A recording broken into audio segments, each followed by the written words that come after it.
तीन पैरों वाले ऋषि सुनने में थोड़ा अजीब लगता है ना? जी हाँ, आज हम एक ऐसे ही अनोखे ऋषि की कहानी जानेंगे। लेकिन ये जो तीन पैरों की कहानी है ना, इसके पीछे एक बहुत बड़ा, बहुत गहरा सवाल छुपा है। सवाल ये कि कोई परम शक्तिशाली देवता आखिर क्यों आधे पुरुष और आधी स्त्री के रूप में दिखाई देगा? मतलब इसका क्या अर्थ हो सकता है? और इस सवाल का जवाब हमें मिलता है एक बहुत ही पुरानी, बहुत ही दिलचस्प कहानी में।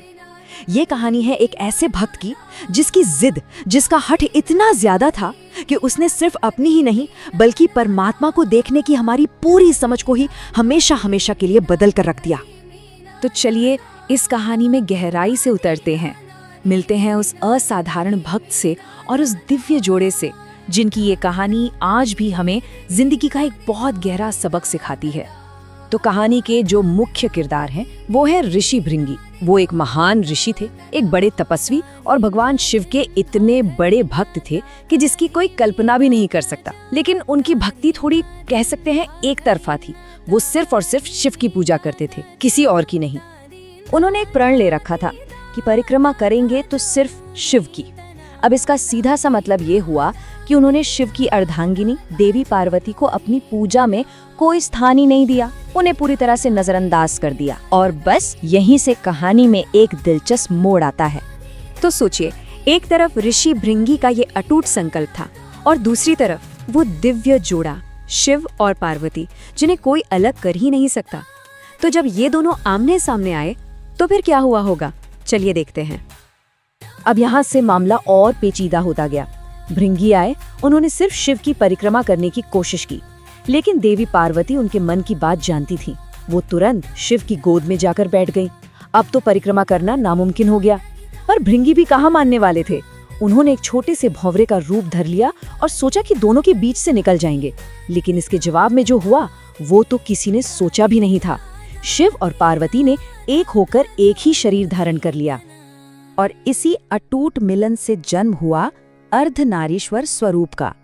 एक ही शरीर में आधा पुरुष आधी स्त्री, एक ऐसा रूप जो दिखाता है कि दिव्यता असल में संपूर्णता में है, अकेलेपन में नहीं। लेकिन क्या आपको लगता है कि भृंगी अब भी रुक गए होंगे? नहीं, बिल्कुल नहीं। उनकी जिद देखिए। उन्होंने एक कीड़े का रूप लिया और उस एक ही हुए शरीर में भी छेद करके सिर्फ शिव वाले हिस्से के चारों ओर घूमने की कोशिश की।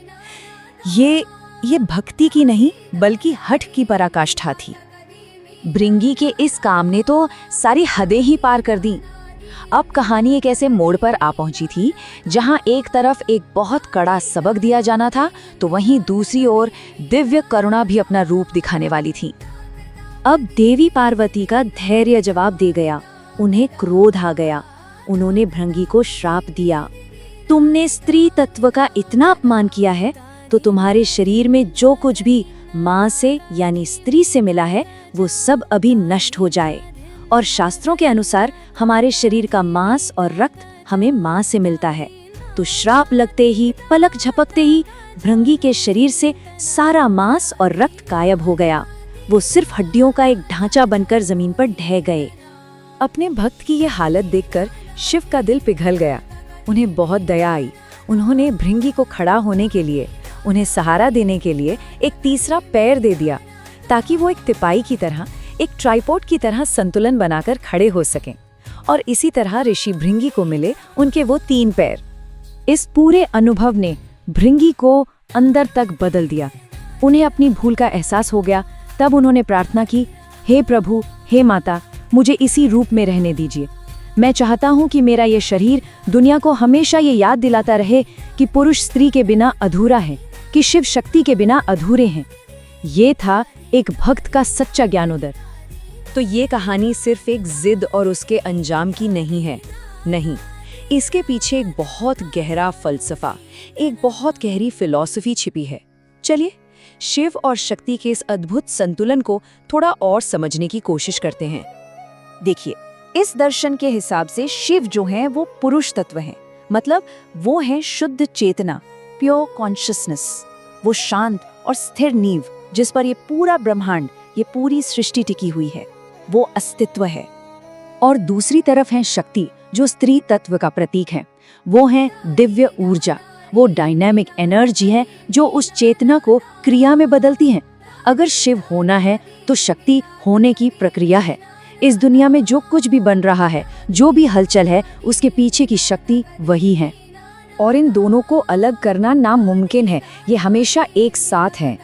जैसे चेतना और ऊर्जा, या फिर कारण और उसका असर।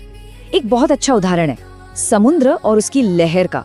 सोचिए, क्या समुद्र के बिना लहर हो सकती है, या लहर के बिना समुद्र? नहीं ना, ये एक ही चीज के दो पहलू हैं, एक के बिना दूसरे का कोई वजूद ही नहीं है। तो अब आप समझ रहे होंगे कि भृंगी की कहानी असल में इसी गहरे दर्शन का एक प्रैक्टिकल सबक है। जैसे ही उन्होंने पुरुष और स्त्री ऊर्जा को अलग करने की कोशिश की, उनका अपना शरीर ही बिखर गया, ढह गया। ये कहानी साफ साफ बताती है कि असली ताकत अलग अलग होने में नहीं, बल्कि एक होकर संतुलन बनाने में है। तो ये कहानी हमें एक बहुत बड़े सवाल के साथ छोड़ जाती है कि पुरुष और स्त्री तत्व एक दूसरे के बिना अधूरे हैं। तो फिर ये सोचने वाली बात है कि हमारी अपनी जिंदगी में, हमारे समाज में, हमारी इस दुनिया में और कहाँ-कहाँ ये बुनियादी संतुलन इतना ही जरूरी है। इस पर विचार जरूर करना चाहिए।